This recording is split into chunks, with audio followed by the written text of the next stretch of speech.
Só tenho pessoas falando em espanhol perto de mim. O que eu faço?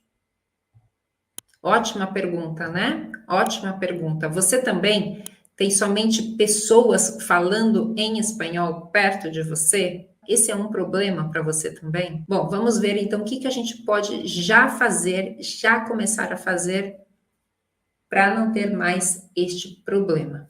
Bem, vocês sabem que escutar é super importante, né? Quanto mais vocês escutarem em português, mais rápido vocês vão falar, mais rápido vocês vão aprender. Então, escutar é fundamental. E tem a questão de que aquilo que você ouve é diferente do que você lê.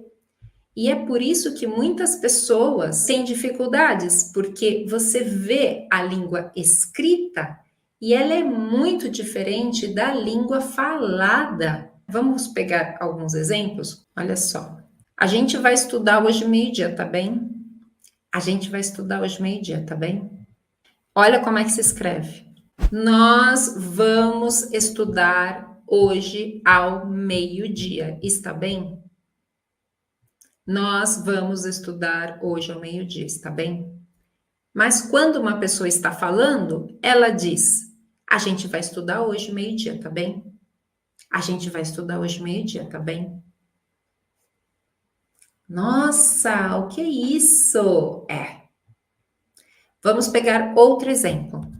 Tô fazendo abacate com leite, e você? Tô fazendo abacate com leite, e você? Olha como é que escreve, então. Você lê escrito: estou fazendo abacate com leite. E você? Estou fazendo abacate com leite. E você? Aí na hora que a gente vai falar, gente, não tem nada a ver. Aí na hora de falar fica assim: estou fazendo abacate com leite. E você? Estou fazendo abacate com leite. E você? Vamos para mais um exemplo? O que é isso que você está comendo? O que é isso que você está comendo? Como que escreve? O que é isso que você está comendo? O que é isso que você está comendo? Isso é a escrita, né? A escrita é assim. A realidade é outra. E a realidade fica: o que é isso que você está comendo? O que é isso que você está comendo? Não tem nada a ver. E aí é por isso que fica dificultoso, né? A dificuldade é grande, né? Porque você está ouvindo uma coisa, lendo outra, e aí fica distante esse aprendizado, né? A dificuldade acaba sempre se tornando maior e maior. E aí, o que eu faço, né? Você me pergunta, o que eu faço? Ainda mais se você está num ambiente que só falam espanhol ou que você não consegue ouvir o português. Isso não é culpa sua, né? Se você não entende um brasileiro, um falante de português, não é culpa sua, né? Porque você não foi ensinado a entender isso. Porque você sempre vai perceber o quê? Que as pessoas falam super rápido. É o que todo mundo me diz. Nossa, eu cheguei no Brasil, eles falam muito rápido. Quem aqui já sentiu isso? Conta para mim. Começou a estudar português e falou assim: meu Deus, eles falam muito rápido, não entendi nada. Bem, outra reclamação é: tem diferentes sotaques. Tem diferentes sotaques, eu não entendo. Eu entendi a você, professora. Aí eu fui para o Rio de Janeiro, já não entendi mais. Aí eu fui lá para Santa Catarina, não entendi. Eu fui para Bahia, não entendi. Diferentes acentos, né? Diferentes sotaques. Ou, tem muitas expressões idiomáticas. Tem muitas expressões idiomáticas, eu não consigo entender o que esses brasileiros falam, estão sempre com umas expressões, meu Deus do céu. Eu vou contar uma coisa para vocês, porque a prof aqui é fluente em inglês e espanhol. E eu entendo perfeitamente o que vocês estão dizendo, porque eu já passei por isso também, por esse sentimento. Quando eu estava aprendendo espanhol, eu lembro bem, e outro dia eu estava comentando com um grupo de alunos, numa aula aqui do Fluente, exatamente isso. Quando eu aprendi espanhol, no começo, eu já tinha, assim, mais ou menos estudado, e eu achei que eu sabia, que eu já estava ótima para, né, no espanhol. E na praia, aqui no Brasil mesmo, eu fui para a praia e eu vi que tinha um grupo de hispanofalantes, não sei de qual nacionalidade era, mas estavam falando em espanhol. E eu estava na mesa, era como que um restaurante beira de praia, um lugar assim.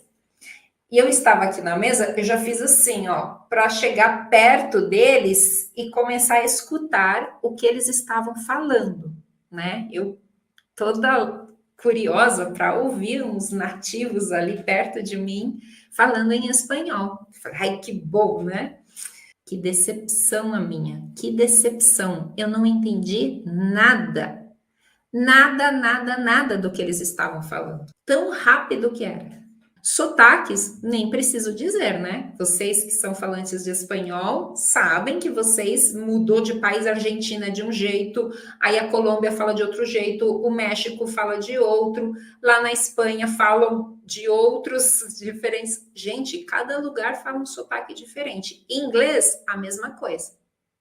Né? Depende da região. Eu estudei inglês norte-americano, fui para a Inglaterra, chegou lá, foi um susto, porque também é totalmente diferente a pronúncia e tive que me acostumar. E expressões? Aí falam assim, não, no português tem muitas expressões. Eu vou mostrar, peguei até um livro aqui para mostrar para vocês, um livro que eu tenho daquela época que eu estudava ainda. Expressões idiomáticas da língua inglesa.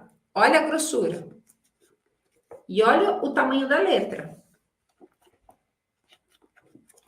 Sabe quantas expressões tem aqui? 5.000, mais de 5.000 expressões. Mais de 5.000 expressões da língua inglesa. Gente, toda língua tem muita expressão. Todas as línguas têm muitas expressões idiomáticas. É que quem é nativo, a gente não percebe. Nós não percebemos quantas expressões nós temos no dia a dia. Mas todas as línguas têm. E é por isso que dentro do meu curso Fluente, tem vários áudios com diferentes nativos brasileiros, não só comigo, mas com outras pessoas falando, para que os alunos pratiquem bastante, né, de acordo com o nível deles, para não ter mais esse tipo de problema. Mas o que você pode já começar a fazer? Bom, primeira coisa, escute e leia junto.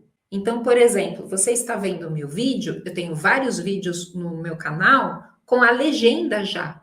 Então, você está me escutando e está lendo a legenda. Então, você vê, nossa, ela falou assim, mas escreve desse jeito. Ela disse tô, mas escreve estou. Ela disse tá, mas escreve está. Ela disse pra, mas escreve para. Então, você vai percebendo essas reduções, essas contrações, vai acostumando com as diferenças de fala e escrita. Fala e escrita, tá? Então, bem importante você fazer isso, ouvir e ler junto. Segundo, ouvir diferentes sotaques. Pegue, por exemplo, aqui no YouTube e coloque, né? Por exemplo, culinária do Brasil, receitas brasileiras, receitas nordestinas. Ai, que delícia!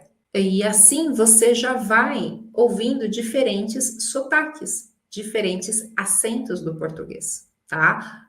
De Portugal também, de Angola, Moçambique, de outros países lusófonos. E assim você vai treinando o seu ouvido. Outro exercício super bom é você escrever o que você está ouvindo. Por exemplo, pega um vídeo meu também e sem olhar você só escreve.